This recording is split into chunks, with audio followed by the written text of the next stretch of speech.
ஹாய்ங்க. முதல்ல நான் ஒரு விஷயத்த சொல்லிடுறேன். இப்போ அடுத்த செக்மெண்ட்ல நீங்க பார்க்க போறது, நான் வந்து டப்பிங் பண்ணிட்டே வீடியோ எடுத்தது ரெக்கார்ட் ஆகலைங்க. ஷார்ட்ஸ்ல ரெக்கார்ட் ஆயிருக்கு, வீடியோல ரெக்கார்ட் ஆகல. அதனால நான் வந்து திரும்ப இப்போ வந்து நான் ரெக்கார்ட் பண்ணியிருக்கேன், வாய்ஸ் கொடுத்துருக்கேன். நீங்க வந்து வாய்ஸ் வந்து சிங்கே ஆகல அப்படின்னு நினைக்காதீங்க. நான் அதில் என்ன சொன்னனோ அதே தான் திரும்ப சொல்றேன். வீடியோவை ஸ்கிப் பண்ணாம ஃபுல்லா பாருங்க. என்ன இது சுரைக்காவையே பார்த்துட்டு இருக்கேன் அப்படின்னு நினைக்கிறீங்களா? இவ்வளோ குட்டியா எவ்வளோ அழகா இருக்கு பாருங்க. இந்த சுரைக்காய் நல்ல பிஞ்சு சுரைக்காங்க. இது எங்க ஊர் ஸ்பெஷல், மன்னார்குடி, நீடாமங்கலம், தஞ்சாவூர், கும்பகோணம் ஸ்பெஷல் சுரைக்காய், நாட்டு சுரைக்காங்க. அவ்வளோ ஒரு டேஸ்டியா இருக்கும். நல்லா வந்து தண்ணிச்சத்து நிறைய உள்ளதுங்க. இப்போ நம்ம சைடு தான் இது மாதிரியான குட்டி சுரைக்காய், நாட்டு சுரைக்காய் கிடைக்கும்.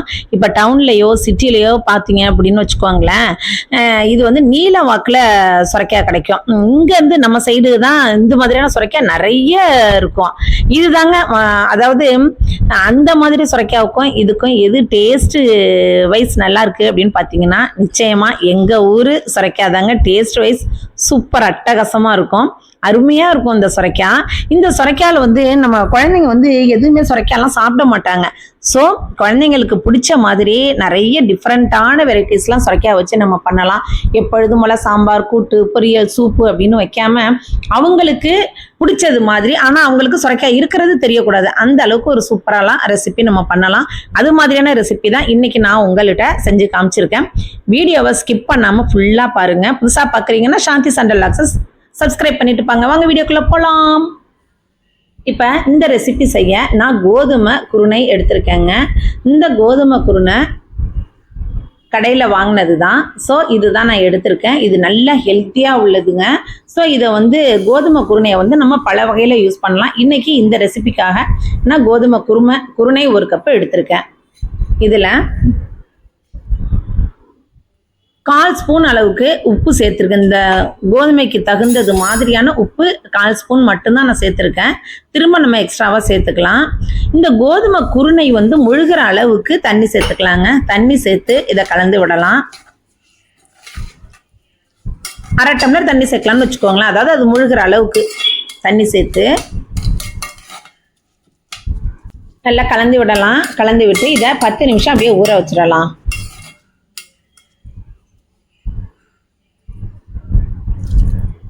1/2 டம்ளர் தண்ணி போதுங்க. நான் எடுத்திருக்க அளவுக்கு 1/2 டம்ளர் தண்ணி போதும். ஸோ இது 10 நிமிஷம் ஊறட்டும்.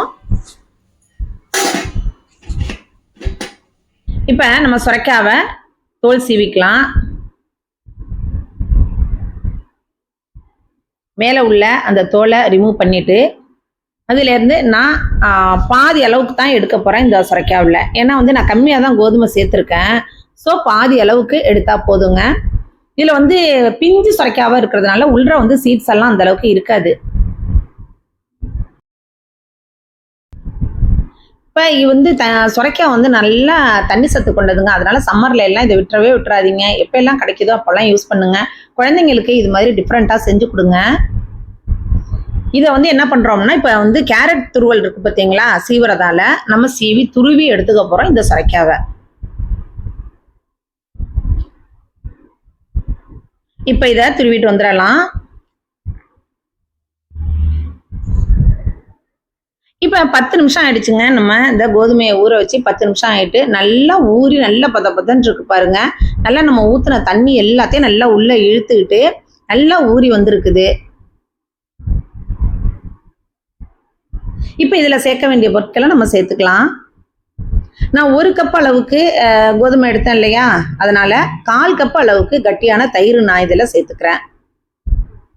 அதோட இந்த சுரைக்காய் துருவுனது 1 கப்பு இருக்குங்க. அந்த 1 கப்பு அதாவது பாதி அளவுக்கு நான் சுரைக்காய் துருவி வச்சுருந்தாலே அது வந்து 1 கப்பு இருக்குது. அளந்து பார்த்தா அந்த 1 கப்பு சுரைக்காவையும் இதில் சேர்த்துக்கிறேன். 1/2 கப்பு கேரட் சேர்த்துக்கிறேன். ஏன்னா கேரட் வந்து கொஞ்சம் ஸ்வீட்னஸாக இருக்கும். ஸோ 1/2 கப்பு மட்டும் சேர்த்துக்கிட்டா போதும். உங்களுக்கு நிறைய பிடிக்கும் அப்படின்னா நீங்கள் சேர்த்துக்கோங்க.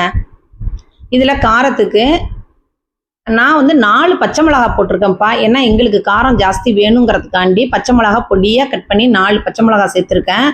1 பல்லாரி வெங்காயம் பொடியாக கட் பண்ணி நான் சேர்த்துருக்கேன். அதோட 1 கொத்து கருவேப்பிலை, கொஞ்சம் கொத்தமல்லி தழைகள், இது எல்லாத்தையுமே நல்லா பொடியாக கட் பண்ணி இந்த கோதுமையில் சேர்த்துக்கலாம். இதோட நீங்கள் தேவைப்பட்டால் இன்னும் வேறு காய்கறிகள் கூட நீங்கள் சேர்த்துக்கலாம். பீன்ஸ் கூட சேர்த்துக்கலாம். முட்டைகோஸ் சேர்த்துக்கலாம். நீங்கள் இதோட குக்கும்பர் கூட இதில் சேர்த்துக்கலாம். இது எல்லாத்தையும் ஒரு தடவை நல்லா கலந்து விடலாம்.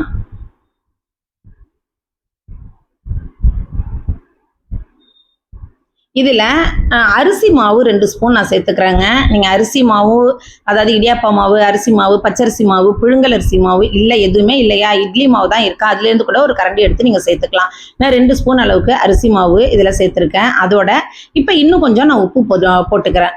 ஏற்கனவே ரொம்ப கம்மியாக தான் நான் போட்டிருந்தேன். இப்போ நம்ம காயெல்லாம் சேர்த்ததுனால எக்ஸ்ட்ராவாக உப்பு சேர்த்துக்கிறேன். 1/4 ஸ்பூன் மஞ்சள் தூள்,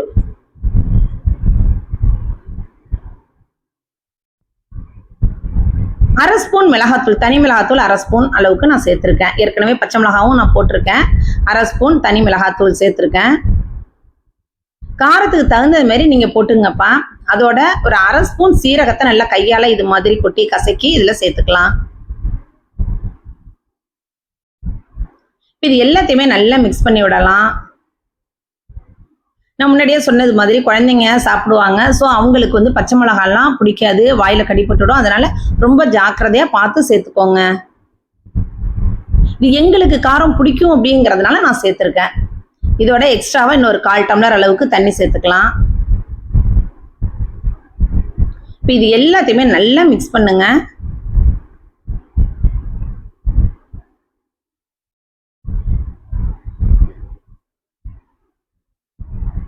பாருங்க, இந்த பதத்துல தாங்க இருக்கணும்.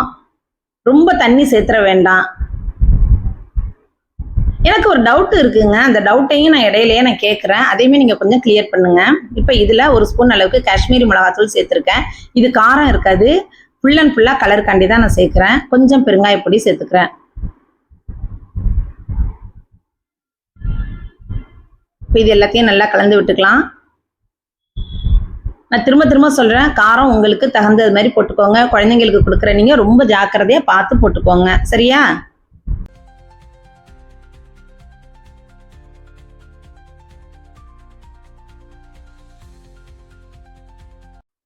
பாருங்க, இது மாதிரியான கன்சிஸ்டன்சில தான் இருக்கணும்.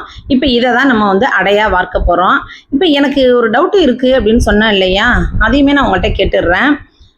இப்போ தோசைக்கல்ல வந்து நம்ம அடுப்பில் போட்டு ஹீட் பண்ணி கொஞ்சம் ஆயில் ஸ்ப்ரெட் பண்ணி நம்ம அடையாக வார்த்துக்கலாம். அடைங்கிறதுக்கும் தோசைங்கிறதுக்கும் டிஃப்ரென்ஸ் நிறைய இருக்குது அப்படிங்கிறது தாங்க என்னோட கணிப்பு. எல்லாருக்குமே அது தெரியும். ஆனால் அடைன்னு சொல்லிட்டு தோசையாக வார்க்கிறது எந்த வகையில் சரி அப்படிங்கிறது எனக்கு தெரியவே இல்லை.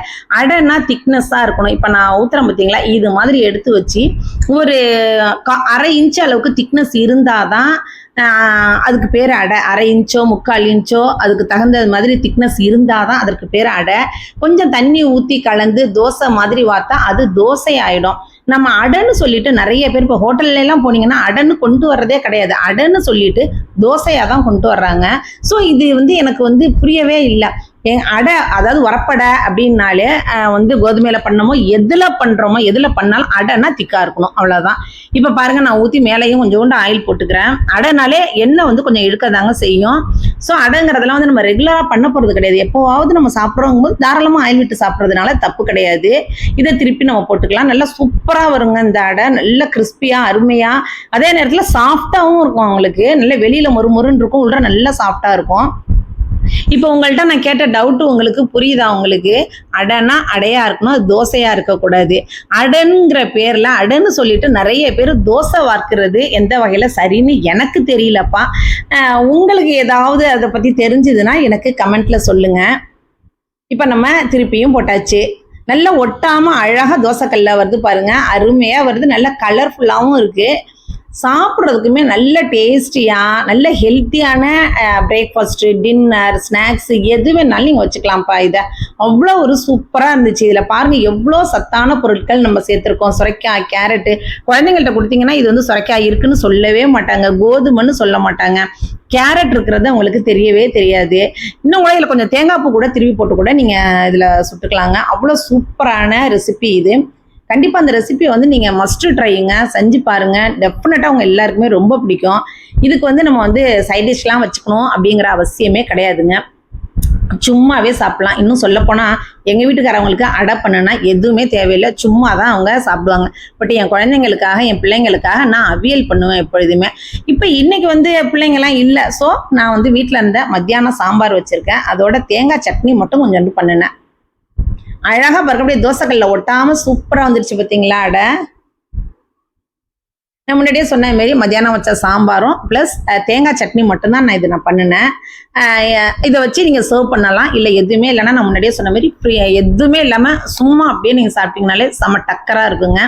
இந்த ரெசிபியை நீங்கள் சேவ் பண்ணி வச்சுட்டு கண்டிப்பாக ட்ரை பண்ணுங்கள். ட்ரை பண்ணி பார்த்துட்டு இது எப்படி இருந்துச்சு அப்படிங்கிறத மறக்காமல் எனக்கு சொல்லுங்கள். அதோட இந்த வீடியோ உங்களுக்கு பிடிச்சிருந்துச்சுன்னா லைக் பண்ணுங்கள். புதுசாக பார்க்குறீங்க அப்படின்னா சாந்தி சண்டே விளாக்ஸை சப்ஸ்கிரைப் பண்ணிட்டு பாருங்கள். உங்கள் ஃப்ரெண்ட்ஸ் அண்ட் ரிலேட்டிவ்ஸ்க்கு நிறைய ஷேர் பண்ணுங்கள். சாட்டர்டே சண்டேலாம் வந்து என்னால் வீடியோ போட முடியலங்க.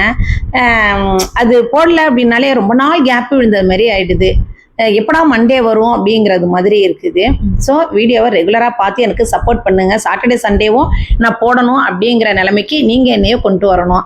ஏன்னா வந்து நீங்கள் நீங்கள் கேட்டிங்கன்னா தான் எனக்கு வந்து நம்ம போடணும், சாட்டர்டே சண்டே போடலாம், நம்மளோட சப்ஸ்கிரைபர் எல்லாருமே நம்ம வீடியோ பார்க்குறாங்க அப்படிங்கிற ஒரு இன்ட்ரெஸ்ட்டாக எனக்கு இருக்கும். ஸோ சாட்டர்டே சண்டேவும் நான் போடுறதுக்கான வாய்ப்பை எனக்கு ஏற்படுத்தி கொடுங்க. இதே மாதிரி இன்ட்ரெஸ்டிங்கான இன்னொரு வீடியோவில் உங்களை நான் மீட் பண்ணுறேன். பாய். அப்புறம் முக்கியமான விஷயம், இதோட ஷார்ட்ஸுமே நான் போட்டிருக்கேன், போய் பாருங்கள். அதில் வந்து பேசுனது நல்லா ரெக்கார்ட் ஆகிருக்கு. வீடியோவில் நான் பேசுனது ரெக்கார்ட் ஆகாமல் தான் நான் தனியாக வாய்ஸ் ஓவர் கொடுத்தேன். அது வந்து சிங்க் ஆகிருக்கா இல்லையா அப்படிங்கிறதையும் எனக்கு கமெண்ட் பண்ணுங்கள். ஓகேவா? பாய்.